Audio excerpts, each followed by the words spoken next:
Hello, welcome back to another episode of Minds on Mushrooms, where we explore the science, healing, and human stories behind psychedelic medicines and conscious living. I'm your host, Maggie Kirkwood, psychedelic practitioner and integration guide for intentional inner journeys. Today, I'm joined by Jonathan Robinson, a psychotherapist and relationship expert who has worked with MDMA personally and professionally for over 50 years, including guiding couples in therapeutic settings. We explore how the medicine works in the brain and body, why it's known for its heart-opening effects, and how thoughtful set and setting can create powerful opportunities for connection and healing in relationships. We talk about the science, the emotional openness, and the relational magic that can unfold when defenses drop and compassion rises. Let's dive in. Hello. Welcome back to another episode of Minds on Mushrooms. I'm your host, Maggie Kirkwood. Today, I'm joined with Jonathan Robinson. And thank you so much for being here, Jonathan. It's going to be fun, Maggie. I'm excited. A hot topic on Minds on Mushrooms lately really has been a conversation around MDMA and working with couples. And Jonathan, you're a veteran, I'd say. You've been working with this medicine for quite some time. I was just curious. Yeah, can you just kind of kick us off with a little bit of background information and, letting us know how you're supporting people with MDMA currently? Sure. Well, I took MDMA about 50 years ago and thought, oh my God, this opened me up to a whole new world of feelings and connection and intimacy. And when I was a graduate student doing my master's thesis, I decided to do the first thesis on MDMA for helping people with trauma. Wow. That was when it was legal in 1984, and then they made it illegal the next year. Oh, wow. So it never got published, but I've been, as a psychotherapist, helping people with MDMA for the last 40 years. Oh my God. And I do a training on it to help people learn how to be an MDMA facilitator. And it's the most popular MDMA training in the world currently. If people want to find out about that, it's at mdmatraining.net. Okay. So I've been doing this with hundreds of people for a lot of years. Damn. And when COVID hit, I wanted to see if I could do this over Zoom. And what I found, to my surprise, is that it works even better over Zoom than in person, because part of therapy is really creating a feeling of safety for people. And MDMA creates that safety, but so does Zoom, meaning people don't have to, go to my office and be there on drugs with a stranger. So, especially when you're working with trauma and people who had sexual harassment or rape, it creates a great feeling of safety. And I find that I get great results. So I wrote 2 books about it: Ecstasy as Medicine and Ecstasy for Couples. Wow. And I think I saw you've written about 14 books, correct? Yeah. I've written a lot of books, and luckily Oprah liked a lot of my books. So I got some of them to be New York Times bestsellers. Oh my goodness, that's so amazing. But the most recent it's called Ecstasy for Couples. Yeah, that's the latest one. All right. And you might not know this, Maggie, but ecstasy was originally made popular as a couples therapy drug in the late 70s, and then it entered into like the dance rave scene and things like that. But it really works well for healing and enhancing relationships. And I find that I can do about 2 years of therapy in one afternoon with MDMA for couples. Wow. Well, let's unpack that a little. By the way, I'm a huge fan of MDMA, and I would say, with all the medicines, I've always lately been trying to be more and more intentional. So I would say I've used it recreationally a bit more, but I want to kind of like dive into, if you're working with couples, is it mainly working with a duo, or is it kind of one-on-one? Are they like, does your typical session involve two people, or is it kind of like they each have their own experience and then kind of come together and discuss? I work with the two people together. Now, sometimes I may be focusing on one partner more than the other. Sometimes one partner's had a lot of trauma, and in half an hour of working with them individually, while their other partner watches, I can really help them a lot. But mostly it's really trying to bond the couple more and then look at what keeps them from greater intimacy, whether that be emotional intimacy or sexual intimacy. And as I said, you can, work through a lot of problems in a short period of time. Trying to help couples that don't like each other at the moment through their problems is almost impossible. But on MDMA, people feel that bond, and working through problems is actually quite easy and even fun for couples. Wow. And, I don't want to give away all of your secrets, but is this a situation where you're kind of guiding the couples or the people through questions? Or are you kind of just allowing them to have like organic kind of happenings? Or is it kind of like a focused session that you've come up with your own method and protocol? Yeah, think of it as like a 5-hour therapy session on steroids, meaning that I do a lot of guiding. Now, sometimes the medicine will bring up stuff that nobody expected. I'll give you a personal example. 10 years ago, my wife and I were having trouble because she was mad at me all the time. And this went on for like 3 months, and it was very unpleasant for her and I. And we didn't know what was going on. So I hired a therapist to actually live with us for 3 days Oh my just God. to figure out what's going on. And after 2 days, he said, I have no idea what's going on. She's mad at you for like how you walk. It's like ridiculous. So he suggested we take MDMA together, which we did. And it came out that her aunt had died 3 months earlier, who she was close to, and she failed to visit her aunt in her dying day. And she was very upset at herself for this and was taking it out on me unconsciously. Gotcha. So she cried about all this. I held her and while on MDMA.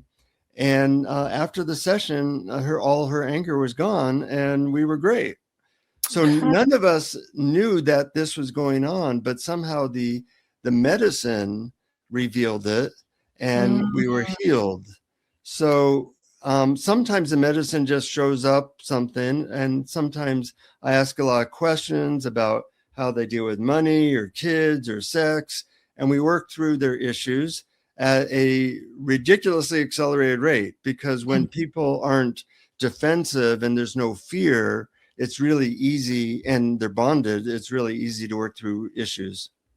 Yeah, I feel like, with my personal experience with MDMA, it is such, a heart opener, like to the point where I've overshared. I felt like in my experience, I'm, hanging out with somebody and we're using the medicine together, but it's just kind of like this open channel of all of the things.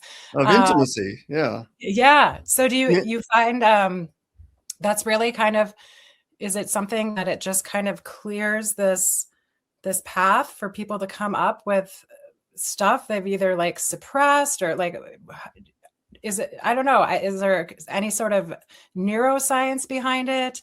yeah, Does it there have to is. What MDMA does is two things mostly. It reduces blood flow to the amygdala, which is the part of our brain that makes us feel fear or anxiety. So now you're fearless, and then it dumps a bunch of serotonin into your brain, which helps you to feel really good and bonded.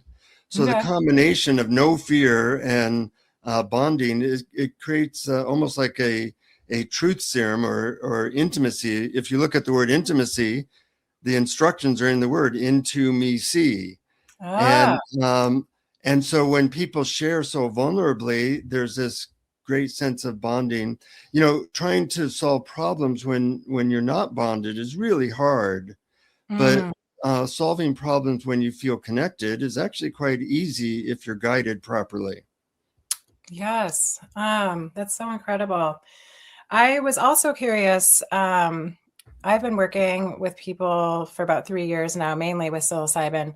Mm-hmm. Um, you know, I just can't help but think about some of these scenarios where I'm working with people where ultimately they've decided the best move is not to work out the relationship. They've Mm-hmm. either, and it's, at the end of the day, do you find that a big piece of the work that you do is the people have kind of committed to each other and committed to this experience, and the goal is growth and evolution of their relationship? Or are you working with people who are kind of in a situation where they don't know where to go? Should they stay together? Should they split? Is it kind of all across the board? Well, it's all across the board. I'd say like half and half. And one of the things that does happen in my work with hundreds of couples now is that I'd say on MDMA, maybe 10% are very clear that they need to transition the relationship. Hmm. But when they do it without the normal blame and animosity, which is really important, especially when kids are involved. Mm. So I think of those sessions as being very successful, because they may have both become clear, yeah, the relationship's done and it's time for us to move on. And if they can do that without blame and with love, that's a successful outcome, even though it changes the relationship. Absolutely. I love that.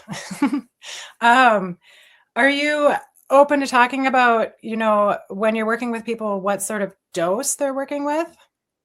Yeah, luckily I've developed, because I'm working with so many people and I have this training, I've come up with ways to make sure that couples can do this safely, with the right medicine, the right dose, and do it without legal risk, really.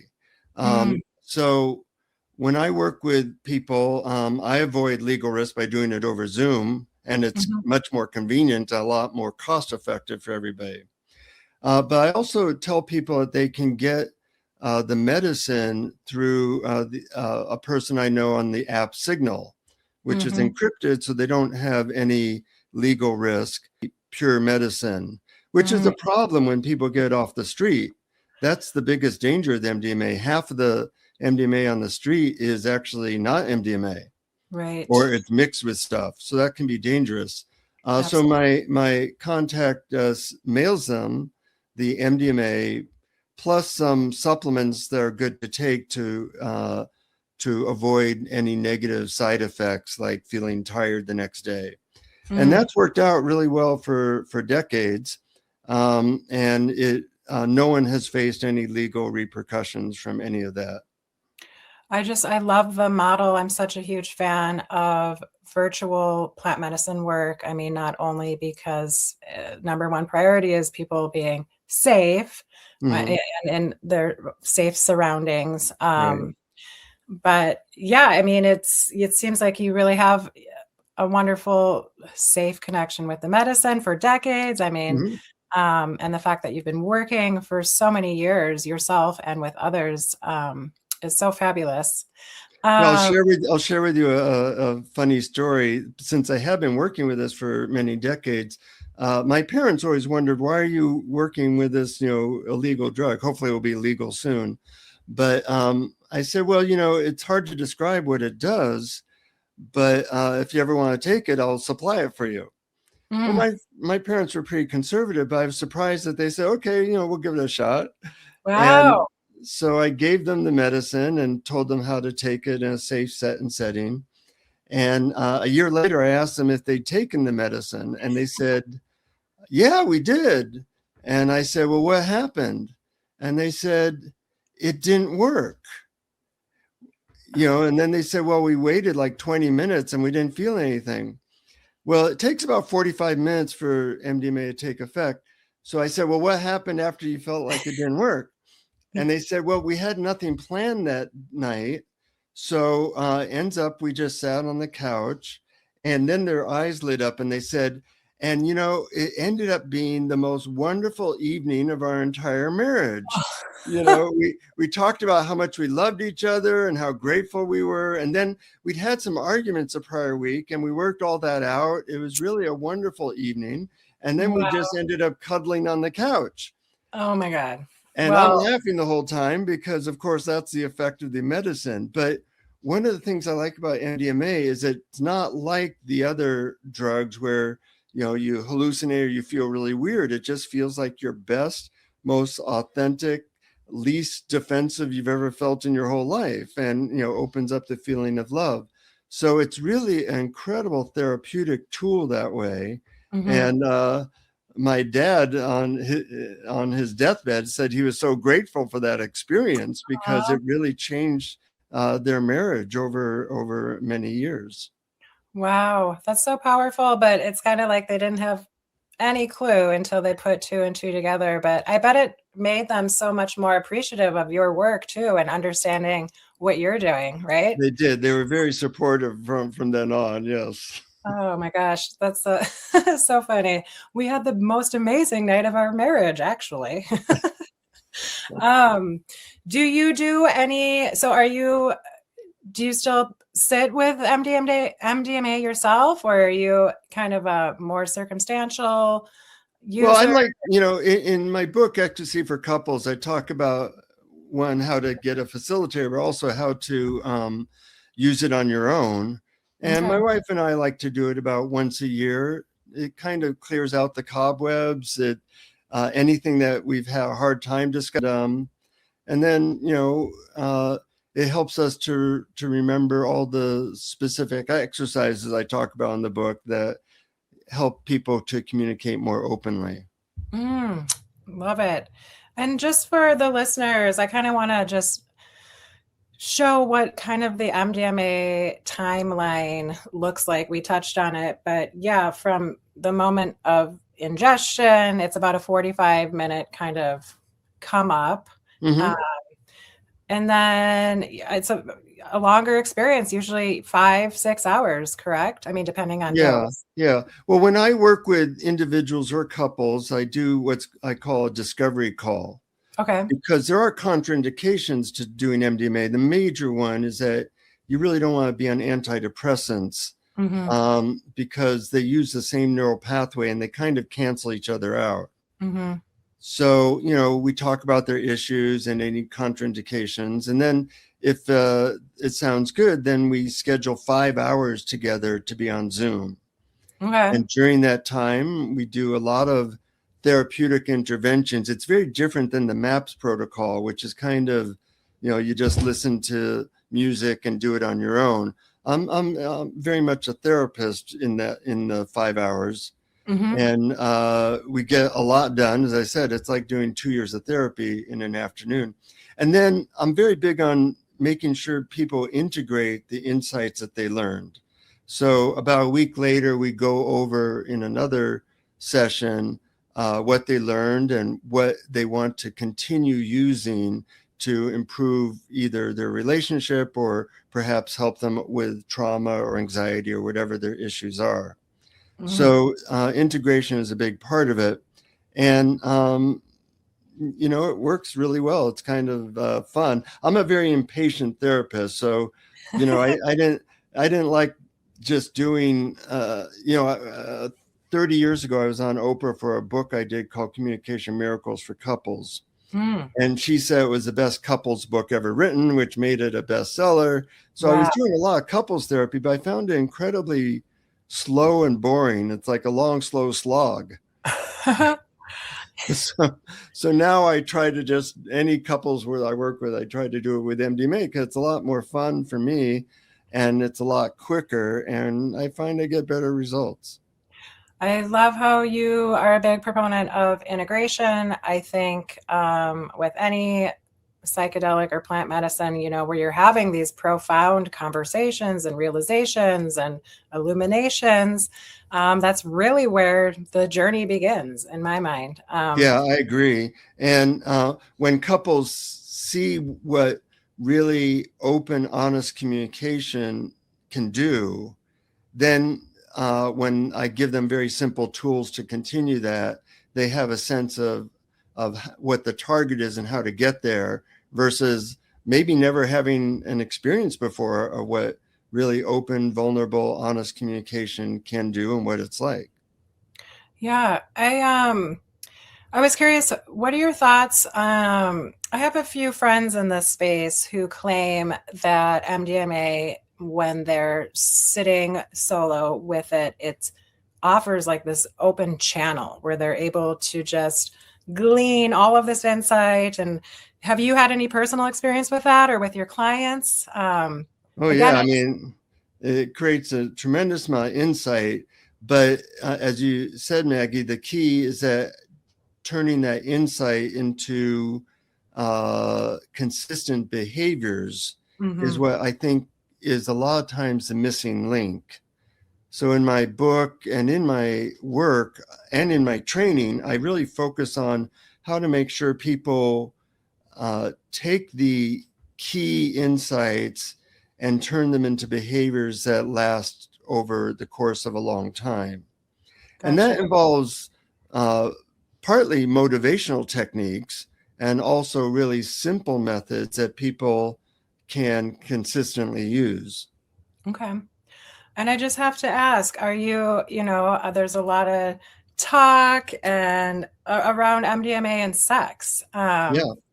Can it really help increase the sexual love life of couples? And is that a whole nother exploration? And do you work with people? I mean, suggesting that as a tool?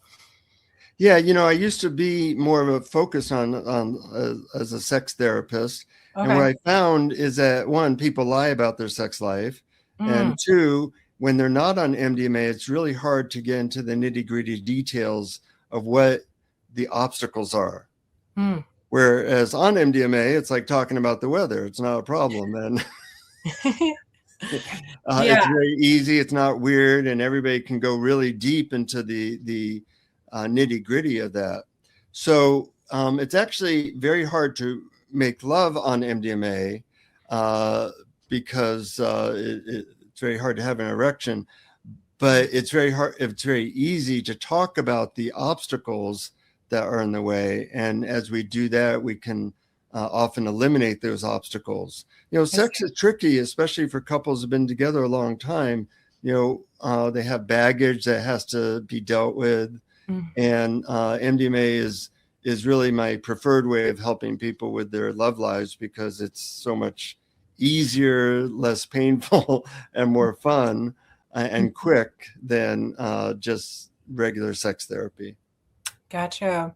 Yeah, there's also been a lot of conversation with the podcast too around Kana. Have you Mhm. heard or experienced Kana? Yeah, sure. I try most things that are out there.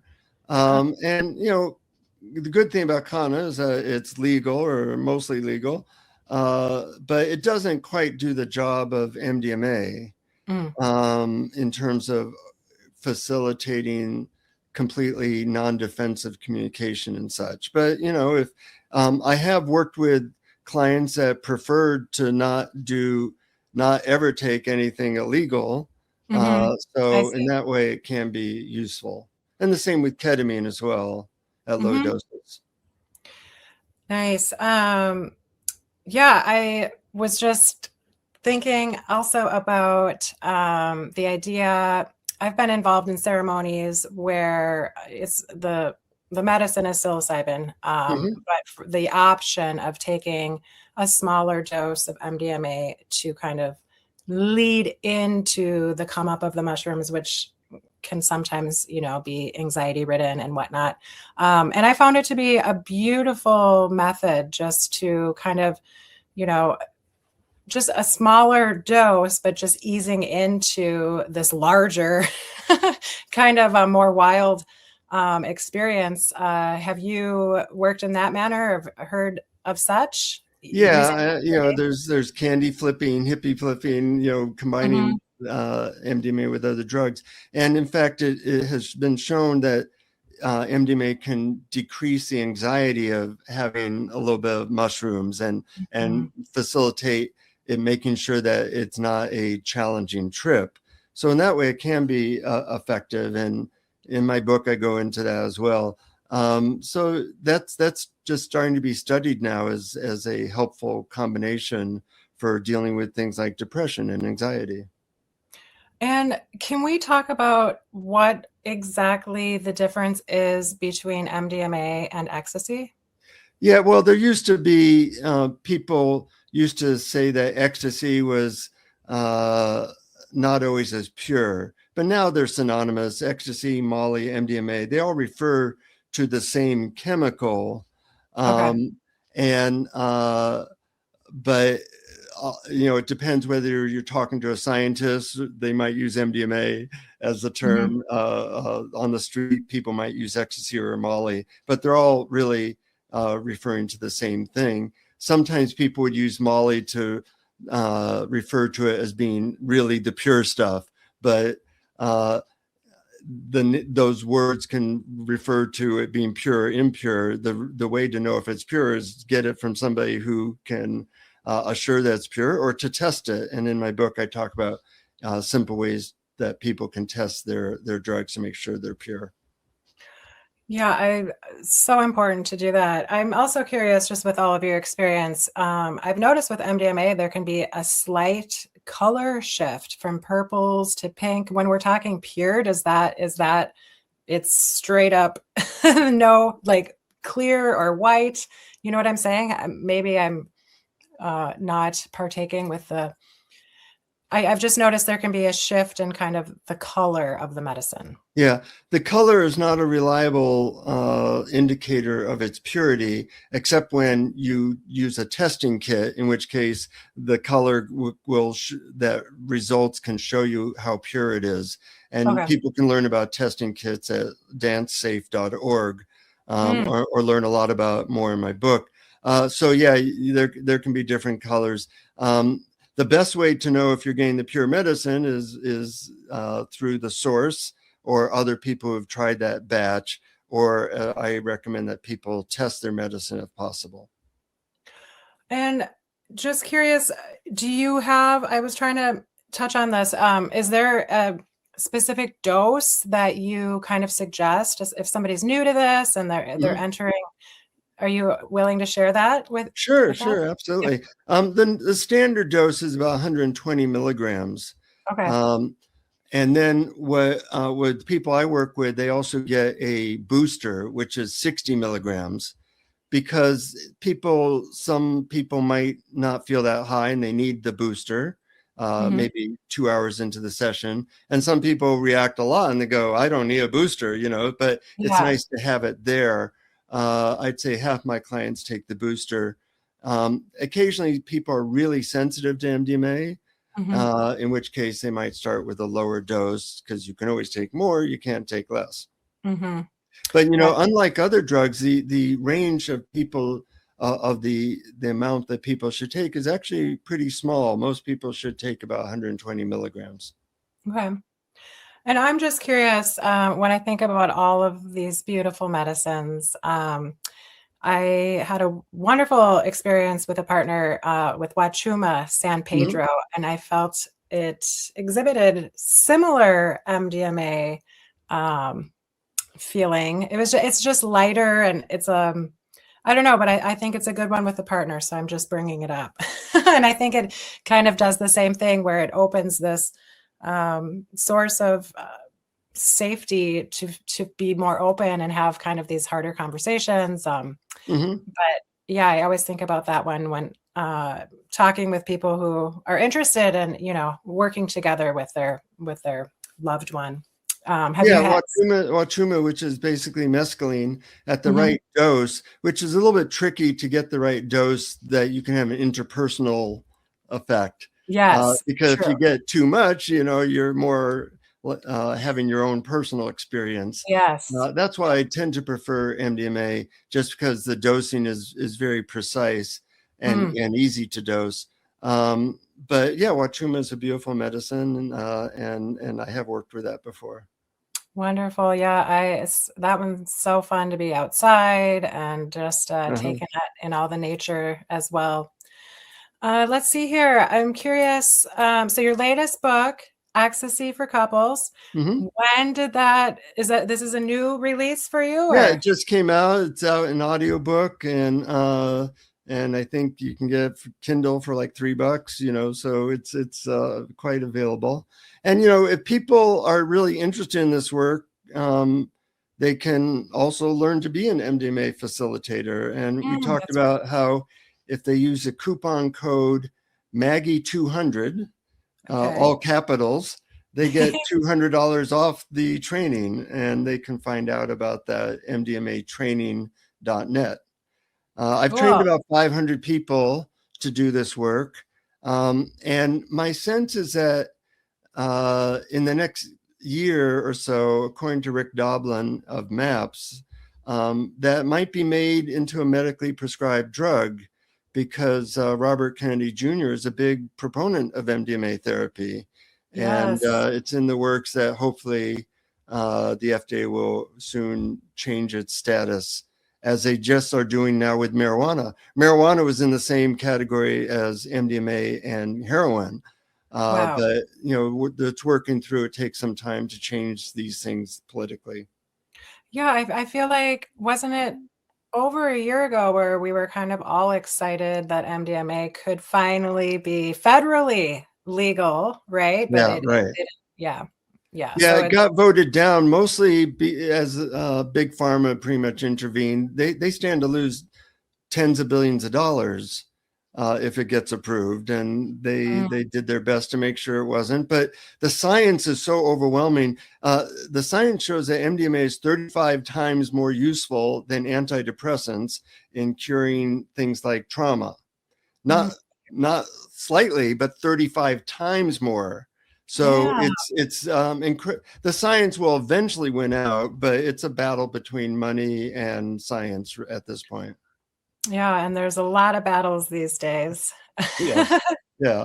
Yeah. But, think that there has been tens of millions of dollars put into the science. It's been Mhm. shown to be incredibly effective. And eventually it will, maybe in the next year or two, be federally approved.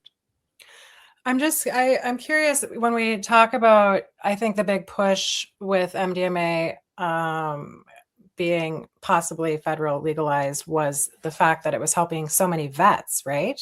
Yeah. Yeah. And, It's kind of funny that the vets and police officers are often the biggest proponents.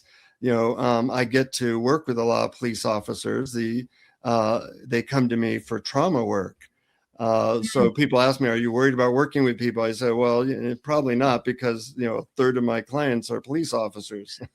I have similar experience, Right. just with microdosing, and I think it's beautiful.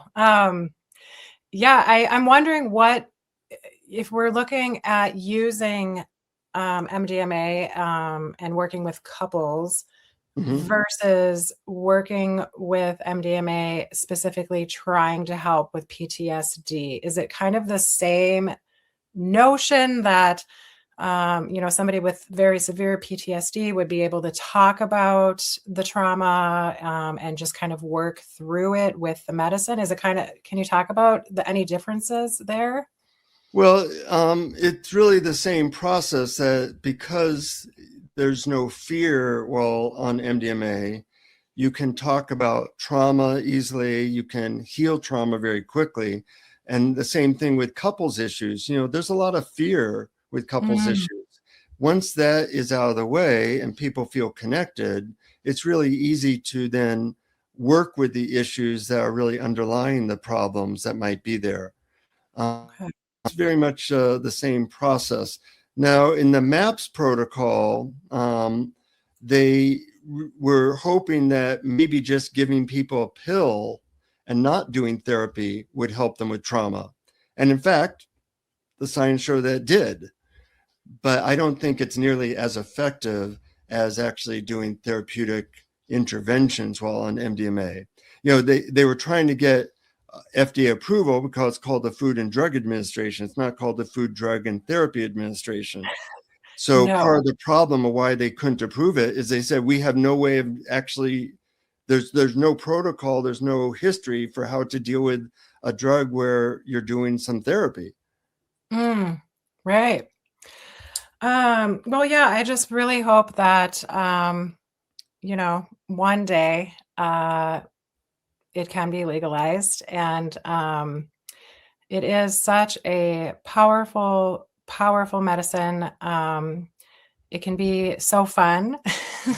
But just, It's kind of like the Swiss Army knife of medicines, because it can be a dance party drug. It can be mhm, a couple's healing drug. It can be used for trauma, anxiety. Things like psilocybin have more of a defined way of working with them, whereas MDMA is more like the Swiss Army knife of psychedelics. I want to kind of rewind just a little bit. You were talking about working with couples, Mhm. and there's a lot of fear there. Maybe I don't want to get too deep or personal, but in your experience working with people and their fear, is the fear more or less, do you ever run into people who are fearful of feeling worthy to be in a happy marriage? Like they're, Sure. I mean, a lot of people's core is they don't love themselves, or they don't feel worthy. So there are specific methods that I use to help people with those challenges. mm, And a lot of people have those challenges. mm-hmm. So, different things work for different people, but, everybody has belief systems, which I call BS for belief systems, or other things that get in the way of intimacy. And the sessions are almost like surgery, where you're uh, Yeah. deleting Crying. things out, you're Yeah. prying in and looking under the cover to see what's really there. Yeah, I think it's just one of these things. Well, I'm so grateful for you for just kind of normalizing the idea. Relationships are so difficult, and marriage is probably one of the most difficult jobs we can have. Yeah, yeah. Um, but I think it's just this notion that so many of us are operated by our fear. And if we can just gain access and insight to just kind of dissect that and metabolize what's really going on, right? Under. And I think a lot of people I work with, it turns out, they just have this profound revelation that, yeah, there's been a lot of self-sabotage, subconscious self-sabotage, and just generally this feeling of not feeling worthy of being able to feel good or feel in love or, receive love. And Mhm. sometimes I don't know, I just like to chat about these things to raise awareness. Well, let's see here. Is there anything else you want to check up or talk about before we kind of wrap up here? Well, one thing I'd mention is I do have a thing on my website about uh, 12 questions that lead to instant intimacy Oh, with couples, and also 10 ways to avoid bad psychedelic trips. And people can just go to my website, xtcforcouples.net, and they put okay. in their email address, and they get those documents for free. Oh, Um, wonderful.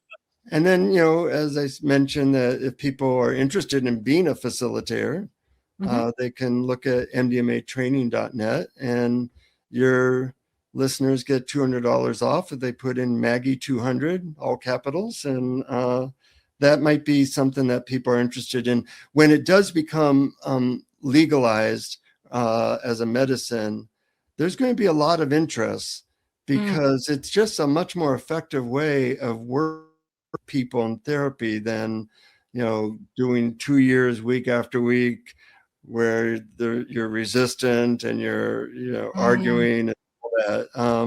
So I have a lot of hopes for the future as to where this is going, and the fact that you can do it over Zoom really makes it a lot more convenient for everybody. It's so beautiful. And yeah, I mean, if people are interested in working specifically with you, can they find out that information at the Yeah, same they spot? can. Yeah, they can contact me through the website. And sometimes I'm busy for a couple months, but I've trained a lot of people. I give them a referral sheet of people that they might want to work with if they need to do it like right then. Sure. Usually I have a little bit of a waiting list. And do you find that most of the facilitators that are hoping to kind of learn more and become a facilitator have had profound experiences themselves with the medicine, or are you Yeah, that's what gets them. That's what gets okay? them into the Good. whole area. I Uh, would hope so. and in fact, I find people interested in MDMA are a little bit different than people interested in mushrooms. I mean, there's a lot of crossover, but I really like that. Usually, people who really want to connect deeply, want to have more love in their life, and it kind of attracts a really good group of people. One more question. I'm just curious. I've been talking more and more with parents actually who are concerned about their young. Oh shoot! I think I might have lost you. Okay, Here I am. there you are. Hi. I'm just curious. Has MDMA therapy been something that you've kind of opened up or talked to or worked with a younger generation, maybe early 20s, and what sort, so yeah, I'd just like to have any conversation around that. I feel like I've heard that when there's young people who are treatment resistant, they're really kind of get to this crossroads of like, nothing's working, where to go. And sometimes I hear ketamine is, probably because it's more legal and it's really considered, something where people are, like I said, treatment resistant or having suicidal ideation and things like that. Have you worked with people in this manner in the medicine? And especially, I'm just wanting to learn more about a younger person situation. Yeah. Well, luckily, having done about 700 sessions over 40 years, I do have a lot of different populations I've worked with, and certainly younger folks, so no one under 18, of course. I find that people who are younger probably get maybe a little bit more benefit because they're a little bit more flexible in their thinking. Okay. So I've seen that really have rather profound changes. If you can undo the belief that, I'm not worthy or I'm a loser or whatever, when you're 20, that has a lot of implications for the rest of your life. That's what I'm saying. Yeah. And also, I've worked with a fair amount of mildly autistic people. Okay. And that's been very profound. Now there's some studies showing that MDMA is particularly useful working with the people on the autism spectrum because it helps them to feel empathy and open up to a world of feelings that might have been a little bit new to them. Wow, that is fascinating. And I'm so fascinated by all of that. And I feel I've been hearing more and more about psilocybin being beneficial for young adults with autism, helping with social skills, all the things. So happy to have any conversation as always around all of it. Yeah, it's an exciting time with all these different drugs. They each have their best use. And, I would say MDMA is really a great therapeutic accelerator, whereas maybe like things like psilocybin are more spiritually focused and have been shown to be really effective for things like depression. So they each have their use, and we're lucky that it's all coming more available. Yep. Little by little, conversation by conversation. Well, I will be sure to include all of those links so people can check out your latest book and your work with helping people to learn more and be able to facilitate with this medicine. That's just amazing. I myself might be looking into that. So, but yeah, it's been a wonderful time and conversation. And I just appreciate you coming on the show and sharing your expertise. I don't know if I've had anyone on this show who's worked with medicine for 4 decades or more. So Yeah. what Yeah. a leader. And you should be really proud of yourself and your work. And I can't wait to just continue following and cheersing to the day when this beautiful medicine is legalized. Yeah. Yeah. And thanks for the good work and good information you're putting out, Maggie. Awesome. Well, thank you, Jonathan. And thank you guys for tuning in. We'll see you next time. Okay. Thank you for joining the journey. You can tune in to Minds on Mushrooms on YouTube, Spotify, or Apple Podcasts.